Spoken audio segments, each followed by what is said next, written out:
जय जगन्नाथ जय माँ समलेई समकु मोर नुआखाई जुहार।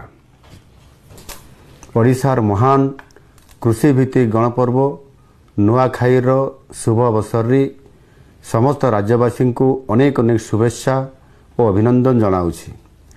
आमर महान संस्कृति और परंपरार वार्ता बाहक आए ई नुआखाई तिहार परिवार सदस्य माने देश विदेशर जेनु भी थिले ई तिहार लगी निजर निजर गाँ के घर के फिरसन परिवार सभे एक हेई करी मिसी करी नुआ खाइसन।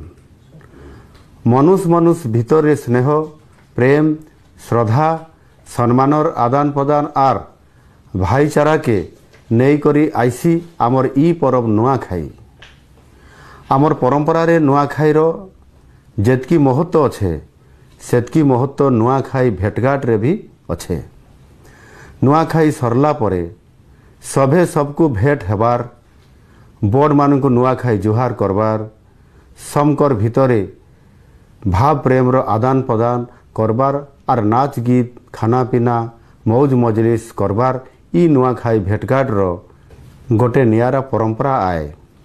2036 तक विकसित ओडिशा आउ 2047 तक विकसित भारत गठन लगी समस्ते निज निजर दायित्व ग्रहण करी निज निजर कर्तव्य पालन करुन बोली आज ई शुभ दिन रे छात्र छात्री युवक युवती श्रमिक किसान जवान सबको अनुरोध करुछे। नुआखाई समस्तकर जीवन रे नुआ आशा संचारित करू। माँ समलेई महाप्रभु श्री जगन्नाथ समस्तकर जीवन थी हस खुशी सुख शांति उन्नति प्रगति सफलता भरी देउन बोली प्रार्थना करुछे। समकु फेर मोर नुआखाई जुहार। जय माँ समलेई।